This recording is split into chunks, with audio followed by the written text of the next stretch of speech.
ஆண்டவர் இயேசு கிறிஸ்துவில் மிகவும் பிரியமான குழந்தைகளே, அன்பார்ந்த காக்காவேரி பங்கை சார்ந்த நம்பிக்கையாளரான என் சகோதர சகோதரிகளே, அருள் சகோதரிகளே, அருள் பணியாளர்களே,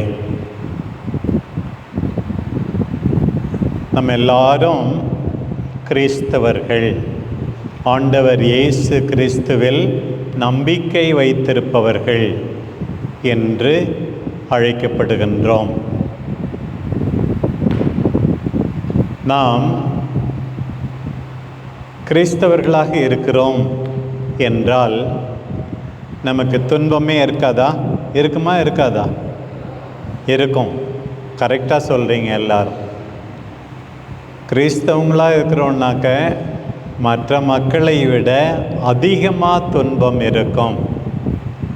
இதைத்தான் இன்றைக்கு ஆண்டவர் சீடர்களை அனுப்பும்போது சொன்னார். அதுதான் இன்றைய நற்செய்தியாக நமக்கு வாசிக்கப்பட்டது. அதனால் கஷ்டம் இருந்தால் நான் கோயிலுக்கு போகிறேன், ஜெபிக்கிறேன், இறை வார்த்தை வாசிக்கிறேன், நன்மை வாங்குகிறேன், ஜெபமாலை சொல்கிறேன், எதுக்கு என் வாழ்க்கையில் கஷ்டம் அப்படின்னு யாரும் புலம்பக்கூடாது. இயேசுசாமி அன்னைக்கு சீடர்களை அனுப்பும்போது என்ன சொன்னார் பாருங்க, ஓநாய்களிடையே ஆடுகளை அனுப்புவதை போல உங்களை அனுப்புகிறேன். கடவுளை நம்பாதவர்கள் உல்ஃப், ஓநாய் மாதிரி இருப்பாங்க. யாரை விழுங்கலாம், யாருக்கு கெட்டது செய்யலாம் அப்படின்னு சொல்லியிருப்பாங்க. நம்ம ஆட்டுக்குட்டி மாதிரி அவங்க மத்தியில் இருக்கணும் அப்படின்னு சொல்லிட்டு, அதே நேரத்தில் நமக்கு ஒரு புத்திமதி சொல்கிறார். என்ன சொல்கிறார் தெரியுமா? ஒரு விதத்தில் நீங்கள் பாம்பு மாதிரி விவேகம் நிறைந்திருக்கணும், இன்னொரு பக்கம் என்னன்னா பொறா மாதிரி கபடற்றவர்களாக இருக்கணும் அப்படின்னு சொல்கிறார். பாம்பு ரொம்ப இன்டெலிஜென்ட்டாம், அதுபோல் புத்திசாலித்தனமாக நம்ம நடந்துக்கணும். இன்னொரு பக்கம் பொறா மாதிரி மாசு மறுவற்ற கபடு இல்லாதவர்களாக நாம் இருக்கணும்னு சாமி சொல்கிறார். தொடர்ந்து சொல்கிறார், எவ்வளோ கஷ்டம் இருக்கும். மனிதர்கள் உங்களை என்ன செய்வாங்களாம்? தொழுகை கூடங்களில் உங்களை சாட்டையால் அடிப்பார்கள், உங்களை சிறைச்சாலையிலே போடுவார்கள். ஆனால் நீங்கள் மனம் தளர்ந்து விடாதீர்கள், நான் உங்களோடு இருப்பேன் சொல்கிறேன். எவ்வளவு கஷ்டம் இருந்தாலும், வேதனை இருந்தாலும், அதெல்லாம் மகிழ்ச்சியாக மாறும். எப்போ தெரியுமா? கடவுள் நம்மோடு இருந்தால், நாம் கடவுளோடு இருந்தால். இன்னைய தலைப்பு முக்கியமாக ஜெபம், இறை வேண்டல் செய்யணும்னு சொல்லி. ஜெபித்தால், ஆண்டவருடைய பிரசன்னத்தில் நாம் இருந்தால், அவரை தேடினால் நம்முடைய துன்பம் இன்பமாக மாறும். சில நேரத்தில் அநியாயமாக நம்ம மேலே பழி சுமத்துவார்கள். என்ன பேசுறதுன்னு சொல்லி பயப்படாதீங்க. சில பேர் ஏன் உறவினரே நமக்கு கெட்டது செய்வாங்க, நம்மை காட்டி கொடுப்பாங்க. ஆனால் பயப்படாதீங்க. ஒரு ஊரில் உங்களை வேணான்னு சொன்னால் இன்னொரு ஊருக்கு போங்க. ஒரு விதமாக நீங்கள் நற்செய்தியை அறிவிப்பது சரியில்லை என்று சொன்னால் வேறு விதமாக நற்செய்தி அறிவிங்க. இதுதான் எல்லா நம்பிக்கையாளர்களுக்கும், எல்லா அருள் சகோதரிகளுக்கும், அருள் பணியாளர்களுக்கும் ஆண்டவர் சொல்வது. மனம் தளராமல் நீங்கள் எனக்கு சாட்சியாக இருக்கணும். அன்னைக்கு சீடர்களை அனுப்பிய ஆண்டவர் இன்றைக்கு என்னை இங்கே அனுப்பியிருக்கிறார். பங்கு தந்தையை இந்த பங்குக்கு அனுப்பியிருக்கிறார். நம்முடைய அருள் சகோதரிகளை இந்த ஊருக்கு அனுப்பியிருக்கிறார். உங்களை இந்த ஊரில் வைத்திருக்கிறார். இந்த வீட்டிலே வைத்திருக்கிறார், வேலை செய்யும் இடத்துக்கு அனுப்புகிறார். எல்லாருக்கும் ஆண்டவர் சொல்கிறது, பயப்படாதீங்க, என்னோடு இருங்கள், என் பிரசன்னத்தை தேடுங்கள், கள்ளம் கபடம் இல்லாமல் இருங்கள், நற்செய்தி அறிவிக்க, சாட்சி பகர மனம் தளராதீர்கள். இதுதான் இன்றைக்கு ஆண்டவர் சொல்லுகின்ற செய்தியாக இருக்கிறது. அன்பார்ந்த குழந்தைகளே, விவேகமாக இருக்கணும், அப்படின்னா நல்லா படிக்கணும், புத்திசாலித்தனமாக இருக்கணும், அதே சமயத்தில் தூய்மையாக இருக்கணும், மனசு வெள்ளையாக இருக்கணும். அது ரொம்ப ரொம்ப முக்கியம். ஆண்டவர் சொல்ல இருப்பார், மனம் தளராதீர்கள். எவ்வளவு கஷ்டம் இருந்தாலும் வேதனை இருந்தாலும் இயேசு என்னை அனுப்பினார், அவருக்கு சாட்சி பகரும் விதத்திலே நான் வாழ்வேன் என்று நாம் எல்லாரும் முடிவெடுக்க வேண்டும். இன்றைய முதல் வாசகம் பாருங்க. இந்த கடந்த சில நாட்களாக ஓசே இறைவாக்குனர் நூலிலிருந்து, அதில் மொத்தம் 14 அதிகாரம் இருக்குது. ஒரு சில பகுதிகளை சில அதிகாரங்களிலிருந்து நாம் முதல் வாசகமாக வைத்திருந்தோம். இன்றைக்கு 14ஆம் அதிகாரம் கடைசி அதிகாரத்திலிருந்து. இந்த ஓசே அதிகாரத்தில் என்ன அதிகமாக பேசப்படுகிறது என்றால், அந்த இஸ்ராயேல் மக்களை ப்ராஸ்டிடியூட், ஒரு வேசி, விபச்சாரி என்று மீண்டும் மீண்டும் சொல்லப்படுகிறது. எதுக்கு அப்படி சொல்கிறாங்க அப்படின்னு கேட்டால், நீங்கள் எல்லாரும் உண்மையான கடவுளுக்கு மனமுடிக்கப்பட்டவர்கள், அந்த கடவுளை மறந்துவிட்டு போலி தெய்வங்களை நீங்கள் பற்றி கொண்டால் நீங்களாம் விபச்சாரி தானே என்று அந்த இறைவாக்குனர் வழியாக ஆண்டவர் அவர்களுக்கு கடிந்து உரைக்கிறார். மீண்டும் மீண்டும் சொல்லுகிறார், உங்களுக்கு எவ்வளவு நல்லது செஞ்சேன் அப்படின்னு சொல்கிறார். நேற்று 11ஆம் அதிகாரம், இன்றைக்கு 14ஆம் அதிகாரம். நேற்று வாசிக்கப்பட்ட பகுதி என்னவென்று கேட்டால், நான் உங்களுக்கு அப்பா மாதிரி இருந்தேன், அம்மா மாதிரி இருந்தேன், நீங்கள் ஏன் என்னுடைய அன்பை எல்லாம் மறந்து விடுகிறீர்கள் என்று கேட்கிறார். பாரு, உங்களை நடை பயிற்றுவித்தது நான் தான், தாலாட்டியது நான் தான், சாப்பாடு போட்டது நான் தான், உங்களை அழிக்கலான்னு நினைக்கிறேன், என் மனசு கேட்கலையே அப்படின்னு சொல்கிறார்.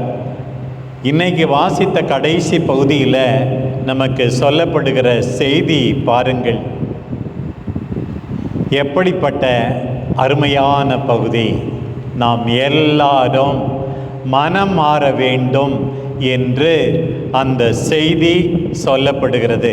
14ஆம் அதிகாரம் இப்படித்தான் ஆரம்பிக்கிறது.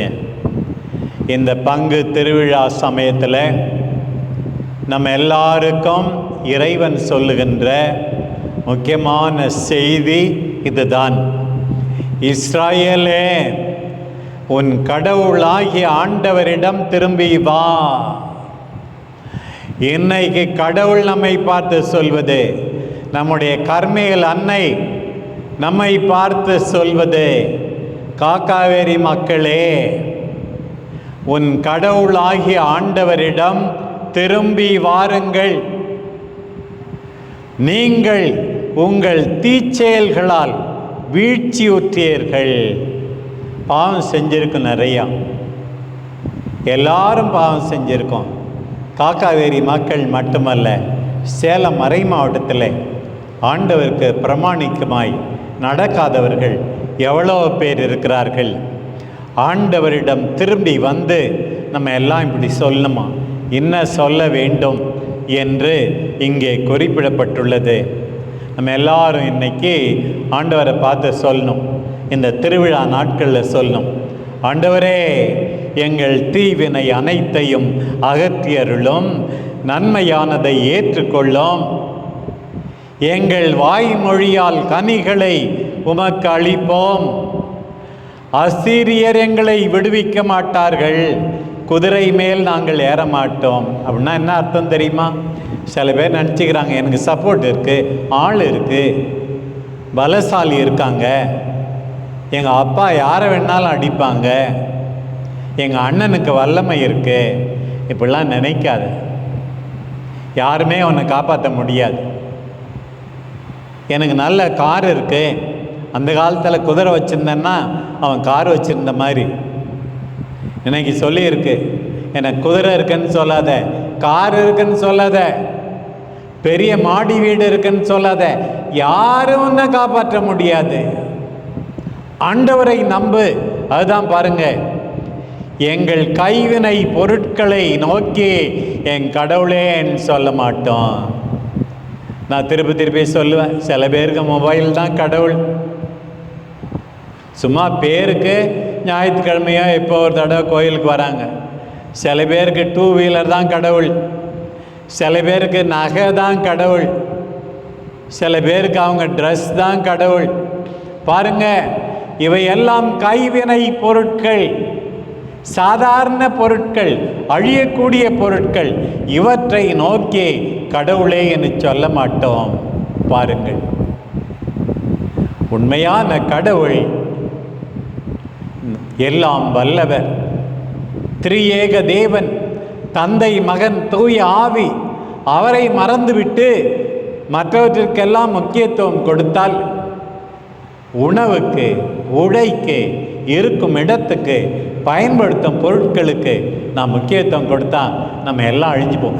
இன்னைக்கு நம்ம மனமார்ந்த ஆண்டவரே, உமக்குத்தான் என் வாழ்வில் முதலிடம், உம்முடைய இடத்திலே யாரையும் வைக்க மாட்டேன். அதுக்கு பிறகுதான் என்னுடைய குடும்பம், என்னுடைய வேலை, என்னுடைய பொருட்கள். இந்த மனமாற்றம் இருந்தால்தான் திருவிழா கொண்டாடுவதால் பயனுண்டு. ஆண்டவர் பாருங்க, நம்ம மட்டும் மனம் மாறிட்டா ஆண்டவர் நம்மளை மன்னிப்பாரா, மன்னிக்க மாட்டாரா? நிச்சயமாக மன்னிப்பார். எல்லாரும் மனம் மாறணும்னு வேண்டிக்கிங்க. நீங்கள் முதல்ல மனம் மாறுங்க, நானும் மனம் மாற வேண்டும் என்று வேண்டுங்கள். எல்லாரும் மனம் மாற வேண்டும். அதுதான் ஒரு திருவிழாவின் நிறைவு. பாருங்க, இந்த கொண்டாட்டம், தேர், இந்த ஜோடனை எல்லாம் நான் அடிக்கடி சொல்லுவேன். ஒரு வாழைப்பழம் இருக்குன்னா அதனுடைய தோல் மாதிரி, மனமாற்றம் உள்ளே இருக்கிற பழம் மாதிரி. பழம் வேணாம், தோல் மட்டும் போதும்னு நம்ம சொல்லுவோமா? ஆனால் தோல் இல்லாமல் பழம் இருக்காது. தோல் வேணும் தான், கொண்டாட்டம் வேணும் தான், ஆனால் அதை தாண்டி மனமாற்றம். இன்றைக்கு நாம் கேட்டோம், எல்லாரும் மனமாறணும்.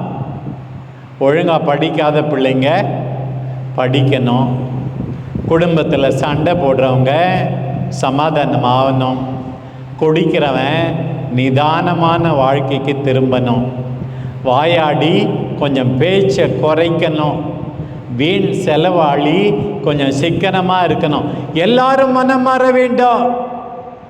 எல்லாவற்றை விட மிகப்பெரிய மனமாற்றம் இன்றைக்கு நம்ம எடுத்திருக்கிறோமே தலைப்பு, ஜெபிக்காதவர்கள் ஜெபிக்க வேண்டும், அதிகமாக ஜெபிக்க வேண்டும். ஜெபிப்பதென்றால் என்ன? ஆண்டவரோடு பேசுவது, ஆண்டவர் பேசுவதை கேட்பது. இது பெரிய கஷ்டமா? கிடையாது. ஒவ்வொரு நாளும் ஆண்டவரோடு பேச வேண்டும். இன்றைக்கு ஆண்டவர் சொல்லுகிறார், நீ மட்டும் மனம் மாறு, நான் உன்னை குணமாக்குவேன். நம்மெல்லாம் சிக்கா இருக்கிறோம், நோயா இருக்கிறோம் பாவத்தினால. ஆண்டவர் சொல்றார், நான் உன்னை குணமாக்குகிறேன். நம்மெல்லாம் அழுக்கா இருக்கிறோம், ஆண்டவர் நம்மை தூய்மையாக்குவார். தொடர்ந்து இன்னைக்கு சொல்லப்படுகிறது, உங்களை உளமாற அன்பு செய்வேன், உங்கள் மேல் இருந்த என் சினம் தணிந்து விட்டது. இப்போ ஆண்டவர் கோபமாக இருக்கிறார், நம்முடைய பாவத்தினால் நம் மீது கோபமாக இருக்கிறார். அந்த கோபம் தணியும் எப்போது? அவருடைய வார்த்தையை கேட்டு மனம் மாறி நல்ல பிள்ளையாக மாறினா, நல்ல அப்பாவாக மாறினா, நல்ல அம்மாவாக மாறினா. பாருங்க, இஸ்ராயேலுக்கு, காக்காவேரி மக்களுக்கு ஆண்டவர் சொல்றார், நான் பனி போல் இருப்பேன், லீலி போல நீங்கள் எல்லாரும் மலருவீர்கள். லீலி மலர் போல நம்ம இருப்போமா? பாருங்க, மனம் மாறினா. இன்னைக்கு அருமையான பகுதி, லெபனானின் மரம் போல வேரூன்றி நிற்பான். அந்த மரம் ரொம்ப ஸ்ட்ராங்காக இருக்கும், உயரமாக வளரும். நாமும் வளர்வோம். எப்போது? மனம் மாறும்போது, ஆண்டவருடைய மன்னிப்பை அனுபவிக்கும் போது. பாருங்கள், இப்படி அருமையான பகுதியை கேட்கிறோம். மனம் மாறுவோமா? மாற மாட்டோமா? முக்கியமாக அதிகமாக ஜெபிப்போமா? இன்றையிலேருந்து ஜெபிப்போம். நம்முடைய அன்பு தாய் பாருங்க, கர்மேல் தாய் பாருங்க, அன்னைக்கு பாருங்க, கர்மேல் மலையில் எலியா இறைவாக்கினருக்கு கடவுள் காட்சி கொடுத்தார். ஒரு நிலநடுக்கம் இருந்தது, பலத்த காற்று இருந்தது, புயற் காற்று இருந்தது, நெருப்பு இருந்தது. கடவுள் இல்லை. மெல்லிய தென்றல் காற்று, அதிலே கடவுள் பேசினார். கடவுள் அவருக்கு வேலையை கொடுத்தார். ஆண்டவரோடு பேசும்போது நாமும் கர்மேல் மக்களாக அமைதியை அனுபவிப்போம்.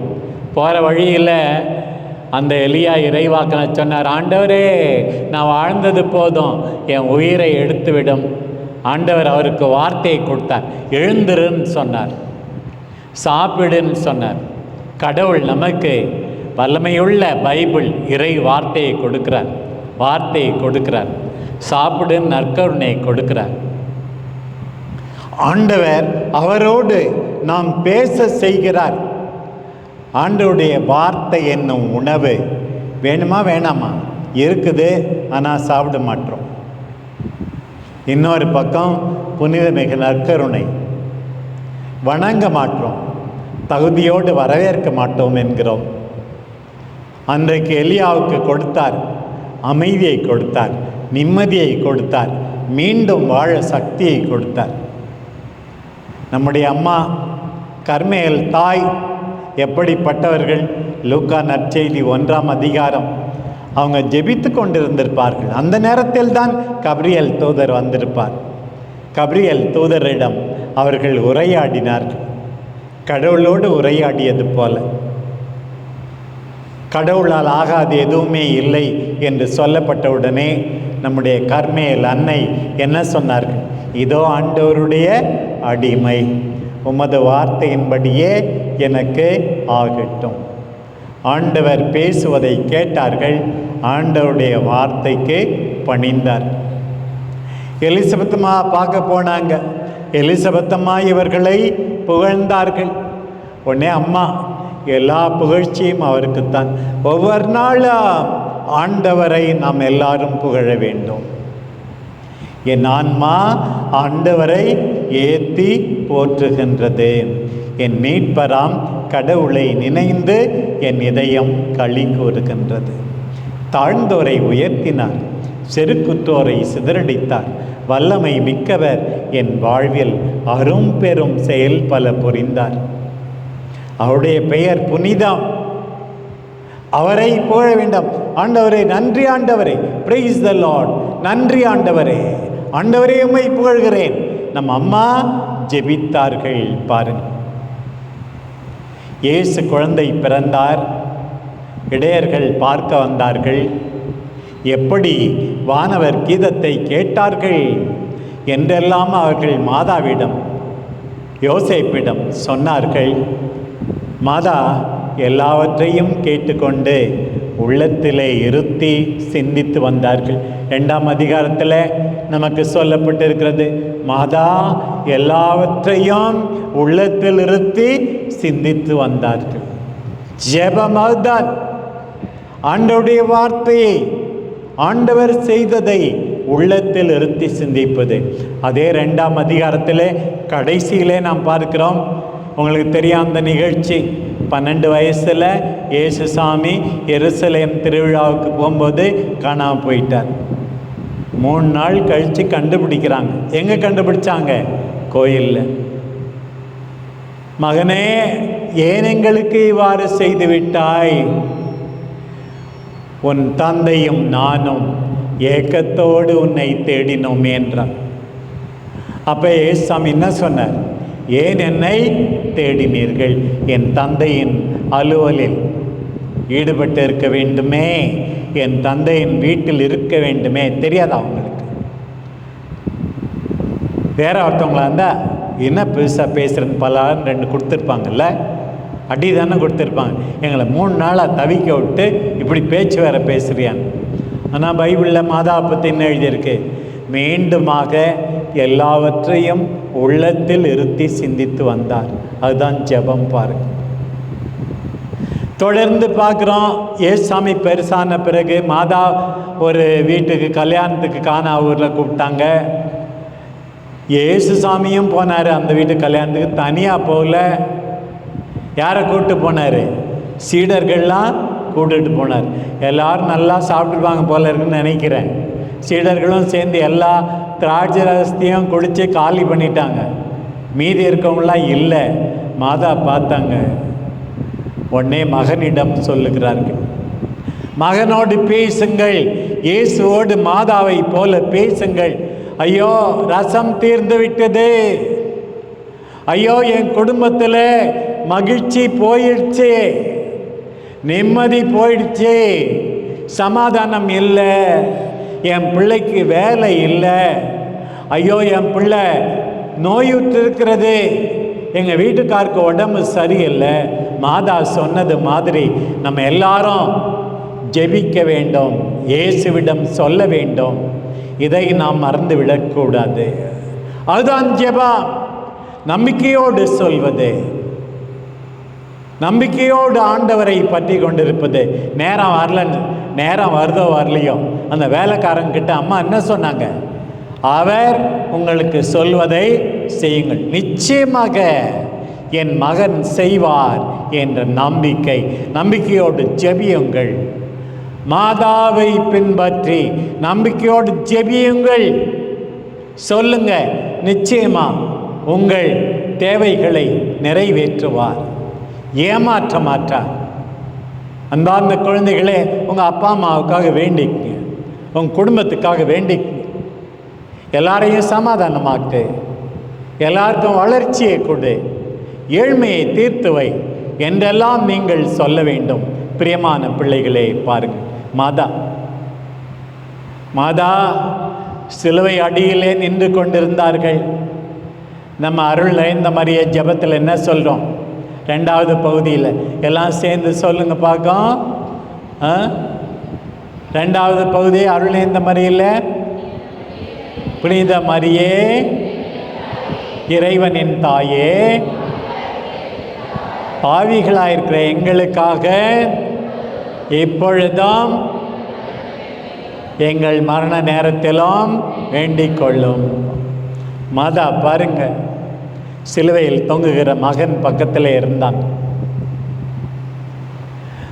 அந்த மகனுக்கு ஆறுதல் அளித்தது யாரு? மாதாவினுடைய பிரசன்னம். நம்முடைய கஷ்ட நேரத்தில், வேதனை நேரத்தில் மாதா தான் நம்மளை காப்பாற்றணும். உன் மகன் சாகும்போது உடன் இருந்தாயே அம்மா, எங்கள் கஷ்ட நேரத்தில் உடன் இருங்கம்மா. நீங்கள் இருந்தால் நாங்கள் வந்து தந்தையின் விருப்பத்தை நிறைவேற்றுவோம். தந்தையே, உமது கரங்களில் என் ஆவியை ஒப்படைக்கிறேன் என்று சொல்லுவோம். அதுக்கு தான் இதை சொல்கிறோம். எனக்கே புரியாமல் இருந்தது. ஏண்டா எப்போ பார்த்தாலும் சொல்கிறோமே, இப்பொழுதும் எங்கள் இறப்பின் வேளையிலும் எங்களுக்காக வேண்டிக்கொள்ளும். உன் மகனுடைய இயேசுவனுடைய இறப்பின் வேளையிலே நீ உடன் இருந்தாயே, நாங்களும் அவருடைய சகோதரர்கள் தானே அம்மா, நாங்களும் உங்கள் பிள்ளைகள் தானே, எங்களோடு உடனிரும் அப்படின்னு மாதாவை பார்த்து வேண்டிக்கிறோம். ஜெபித்த தாயை பின்பற்றி நாம் எல்லாரும் ஜெபிக்க வேண்டும். ஜெபித்த தாயினுடைய உதவியை நாம் கேட்க வேண்டும். திருப்பி பாருங்க, உயிர்த்த பிறகு அந்த தாய் அந்த சீடர்களோடு திருத்தூதர் பணி 1:14 வாசிக்கிறோம். அவங்க எல்லாரும் திருத்தூதர்களும் மாதாவும் நம்முடைய அன்பு அம்மாவும் ஒன்று சேர்ந்து ஜெபித்து கொண்டிருந்தார்களாம். அப்போதான் தூய ஆவியானவர் இறங்கி வந்தார். தூய ஆவி வேண்டுமா? ஜெபியுங்கள், மாதாவோடு இணைந்திருங்கள். ஜெபத்தின் தாய் நம்முடைய தாய். பிரியமானவர்களே, நம்ம எல்லாருக்கும் துன்பம் உண்டு, வேதனை உண்டு. ஜெபத்தால் ஆண்டவரோடு உடன் இருப்போம். நாம் எல்லாரும் நம் பங்கு திருவிழா கொண்டாடுகிறோம். இன்றைக்கு நிறைய பேர் வர முடியவில்லை. எல்லா மக்களுக்கும் சொல்லுங்கள், நாம் எல்லாரும் மனம் மாற வேண்டும். நாம் எல்லாரும் முக்கியமாக இறை பற்றின்மையிலிருந்து பக்திக்கு, இறை பற்றுக்கு மனம் மாறி ஜெபிப்பவர்களாக மாறும். எங்கள் அன்பு தாய் அன்னையை கன்னிமரியாவே, கார்மேல் தாயே, நாங்களும் உம்மை போல ஜெபிக்க, ஏன் ஜெபித்துவும் உதவியை நாட எங்களுக்கு கற்றுத்தாரும் அம்மா என்று வேண்டிக் கொள்வோம். ஆமென்.